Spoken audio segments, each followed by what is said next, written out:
Bonjour, bienvenue sur TV Touraine. Nous sommes présents aujourd'hui à Amboise pour faire découvrir à nos viewers votre métier. Quel est-il? Alors, je suis famille d'accueil pour des personnes en situation de handicap et je suis aussi auto-entrepreneur dans tout ce qui est de la formation travailleur social, des bilans de compétences et en tant que praticien en bilan de compétences. Et j'ai oublié la question principale qu'on pose à chaque fois normalement en début de reportage. J'en suis désolé, mais je l'assume. Voilà, il n'y a pas de montage, il n'y a pas de trucage. Peux-tu te présenter, s'il te plaît? Alors, je suis Sandra, j'habite à Amboise depuis bientôt 8 ans.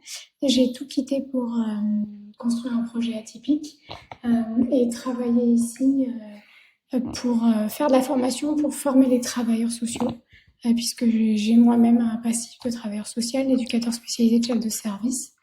Et donc là, aujourd'hui, je suis formateur sur les centres de formation du 37, où je forme des moniteurs éducateurs, éducateurs spécialisés, des accompagnants éducatifs et sociaux, pour qu'ils puissent obtenir effectivement leur diplôme, mais en tout cas la bonne posture professionnelle pour pouvoir accompagner des personnes, autant des personnes âgées que des personnes souffrant d'un handicap. Qu'est-ce qu'on appelle un professionnel social, comme vous venez de l'évoquer? Alors, un travailleur social est voué à aider son prochain, à pouvoir l'accueillir dans ce qu'il est, dans le respect de sa dignité, de son intégrité, et essayer de répondre à ses besoins et à ses attentes, soit par le biais d'activités, soit par une écoute, soit par une orientation, des conseils. C'est très très vaste. Ça peut être des gens qui vont être placés ou qui sont placés. Ça peut être aussi d'aider les aidants pour souffler, pour échanger, pour réfléchir sur une situation qu'ils peuvent évoquer, qui sont difficiles, pour leur donner un peu des billes de positivité, parce que c'est compliqué parfois, soit d'avoir un handicap, soit d'aider une personne en situation de handicap. Donc c'est de revaloriser un petit peu l'autre dans ce qu'il est et dans ses possibles. Et le travailleur social, c'est forcément quelqu'un qui a de la compassion pour l'autre? Oui, j'espère, mais en tout cas pas de pitié. Moi, j'ai pas de pitié, j'ai plutôt de la compassion et plutôt envie de valoriser ce que chacun est. Le terme pitié, c'est pas forcément la meilleure chose. Voilà, donc la compassion, je pense, c'est pour ça qu'on a choisi ce mot-là. Oui. C'est vraiment aider son prochain, tendre la main et être à l'écoute. Et je pense que c'est peut-être, et c'est ce que vous enseignez aux travailleurs sociaux, c'est d'être à l'écoute des gens. Et puis je me dis aussi que tout peut nous arriver aussi, et ce qu'on appelle l'empathie. Je me dis, si un jour ça doit m'arriver, j'aimerais qu'on soit comme ça aussi avec moi, qu'on me laisse aussi ma place. Donc j'ai toujours cette fibre de dire, et si demain, moi, ça m'arrivait, qu'est-ce que j'aimerais, qu'est-ce que j'aurais besoin, qu'est-ce que j'aurais envie? Et du coup, les choses se font plus sereinement. Moi, j'ai déjà accueilli ici, en tout cas sur Amboise, des personnes sans domicile fixe, une personne en fin de vie, personnes âgées, familles un peu perdues par rapport à l'handicap de leur enfant. Donc, c'est apporter des conseils, apporter des fois juste une écoute, ou une famille qui a juste besoin d'une écoute. Ça peut être ça aussi, sans jugement. Et apporter des clés à des solutions qu'on peut penser oui. Insolubles et... Tout à fait, tout à fait. Et puis, c'est aussi valoriser le travailleur social. Aujourd'hui, il y a un manque d'effectifs, il y a plein de faits de société qui compliquent les situations. Et du coup, il y a des travailleurs sociaux qui sont épuisés. Et le biais de la validation des acquis de l'expérience peut être intéressant, faire un bilan de compétences peut être intéressant, faire de l'analyse de la pratique peut être intéressant aussi. Donc je m'ouvre aussi aux travailleurs sociaux qui sont diplômés ou non diplômés, parce que j'ai été à leur place et que je sais qu'aujourd'hui la conjoncture les aide pas du tout. Et je voudrais bien être cette oreille bienveillante pour leur dire que c'est un des plus beaux métiers du monde, d'aider l'autre. Et pour tout cela, vous avez une certification spécifique? Oui, quelle est-elle? Il faut avoir la certification Calliope.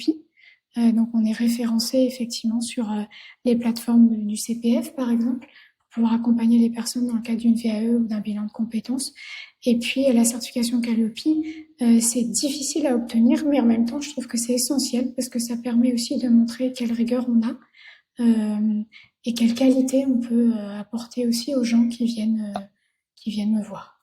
À vous entendre et vous écouter, puis à vous voir, vous paraissez quelqu'un qui est très douce et qui valorisait l'humain, c'est-à-dire que quand vous faites un bilan de compétences, vous valorisez vraiment la partie humaine de chacun. Si une personne est beaucoup plus sociable, plus dans la force ou l'émotionnel, vous allez appuyer, disons, si on peut dire appuyer, bien entendu, mettre un point d'honneur à mettre cet élément-là en avant. Alors, je pense que dans le bilan de compétences, on a des techniques de base, tous, pareil, on est tous formés à la même enseigne, mais que j'ai aussi ma casquette de travailleur social. Donc, peut-être que j'accompagne aussi un peu différemment, même si le but est vraiment d'établir un vrai bilan de compétences, mais c'est pas le problème. Mais souvent, ma casquette, ma fibre, me dit oui, mais il y a telle ou telle chose qu'il faut travailler aussi. Cette personne aujourd'hui, elle va pas bien, donc le bilan de compétences, il va pas donner. Enfin, c'est bien sûr qu'il faut gagner sa vie, mais je gagnerai jamais ma vie au détriment de l'autre. Ça, c'est quelque chose c'est une des valeurs que j'ai depuis que je suis petite. Donc oui, l'idée, c'est d'accompagner la personne dans vraiment ce qu'elle veut.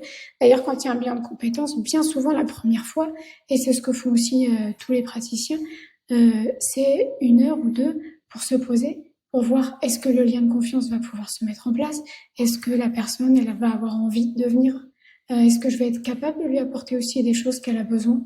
Enfin, pour moi, c'est une redistribution dans la relation, et il faut être 2. C'est magnifique ce que vous dites.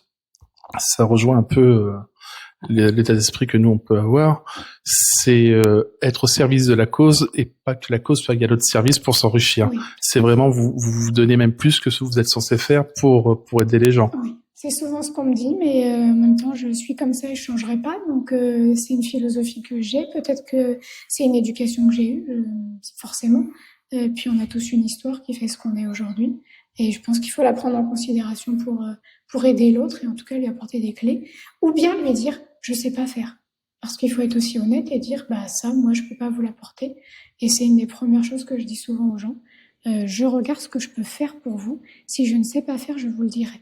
Ben moi, à titre personnel, je vous remercie pour vos valeurs et ce que vous essayez de transmettre et ce que vous faites avec les autres personnes. C'est important d'avoir une personne en face de soi, surtout au moment du bilan de compétences, qui soit complètement franche, qui fasse ça avec, je vais me permettre de le dire, avec le cœur et pas avec le portefeuille. Parce que malheureusement, il y a, comme partout, il y a des abus. Et déjà, en premier temps, un grand merci. Merci. Et vous avez dit que vous avez une seconde activité, vous faites famille d'accueil. Alors, je suis famille d'accueil, c'est-à-dire que j'ai 2 places au sein de mon domicile. Donc, j'ai un agrément du département pour accueillir des personnes donc adultes en situation de handicap sur un moyen séjour ou un court séjour. Et j'ai aussi la possibilité d'avoir une maisonnette de 35 mètres carrés pour aider les aidants comme les aider. Je me suis entourée d'une équipe, une sonothérapeute, d'une sophrologue, d'un clown, d'une personne qui fait du shiatsu, pour que justement quand je reçois un couple aidant-aidé, qu'on puisse tous ensemble, toute cette équipe puisse aider cette famille qui vient partager quelques jours avec nous, se changer les idées, se faire du bien. Donc effectivement, c'est aussi un accueil permanent toute l'année, où il y a un projet avant, c'est-à-dire que je n'accueille jamais quelqu'un dans l'urgence.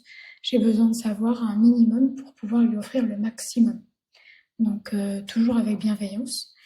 Et depuis peu, nous accueillons aussi des enfants qui ont des difficultés sociales au sein de la maison. Voilà. Okay. On est tous différents, mais tous riches. Ah, tu évoques que tu accueilles des personnes en difficulté sociale, des jeunes. Comment ça fonctionne ? Alors, bien souvent, c'est du bouche à oreille, c'est l'assistante sociale de l'hôpital, c'est le CCAS, c'est la MDS d'Amboise, qui a un souci, qui connaît une personne qui va pas bien, etc. On va aller voir Sandra, on va aller voir ce qu'elle peut faire ou pas, parce que j'ai pas de baguette magique non plus. Qu'est-ce que je peux apporter, comment ça peut s'organiser. C'est vraiment autour d'une équipe pluridisciplinaire qu'on travaille. Moi, en tant qu'éducateur spécialisé de base, j'ai jamais travaillé tout seul. Je pense qu'on est bon à rien tout seul. On est complémentaires. Il y a une équipe quand je suis venue ici où j'ai voulu voir où étaient les infirmiers, où était l'hôpital, où était le médecin traitant, où était la podologue, pour m'entourer justement d'une équipe bienveillante et qui puisse aussi me soutenir, m'aider et qu'il y ait cette complémentarité. Je reprends les propos que j'ai eus sur le précédent reportage qui a mis en avant votre personne et votre association l'Étincelle. Seul, on avance vite, mais ensemble, unis, on avance beaucoup plus loin, Oui. et on s'enrichit des savoir-faire de chacun. Et c'est pas le premier de cordée qui emmène les gens vers l'avant, c'est toute la cordée. Il faut avancer au rythme de la cordée, du dernier, C'est ça. pour pouvoir aller plus vite et plus loin. Je prends souvent l'exemple du bracelet. C'est des maillons. Et s'il y a un maillon qui a une fêlure, on n'avance pas. Mais elle a le droit de l'avoir, la fêlure. Donc justement, on en parle et on ressoule ça pour que justement le bracelet ne fasse qu'un et que l'équipe soit dans une bonne interaction et dans une bonne vigilance. Chacun peut être la béquille d'une autre personne. Aujourd'hui, c'est vous qui avez peut-être besoin d'un coup de main. Demain, ça sera moi ou toi. Et l'essentiel, c'est que le groupe, les gens, ensemble, on aille de l'avant, au lieu de rester chacun dans notre coin. Tout à fait. Et puis être capable de dire ça, je sais faire et ça, je ne sais pas. Parce que c'est facile de penser qu'on a la science infuse, mais des fois, on a des ratés. Et se remettre en question, c'est quand même la base du métier de l'aide à la personne. Donc, je suis capable de dire ça je peux pas, ou je sais pas, je vais me renseigner. Renseignez-vous de votre côté, mais on va faire ensemble. De toute façon, nul est parfait, et c'est nos imperfections qui fait la richesse de l'être humain. faut dire ce qui est, et il faut savoir vivre aussi avec les imperfections de tout à chacun, et être tolérant. Et heureusement que personne n'est parfait. On s'ennuierait. Ah oui, on s'ennuierait. Ce serait compliqué dans la relation, je pense. Très bien. Je te remercie de t'être prêté à nouveau ce jeu d'interview, que je sais que pour toi, ça n'a pas été forcément le plus facile. Chers amis viewers, à très bientôt sur TV Touraine. N'hésitez pas à liker, partager nos vidéos. Merci.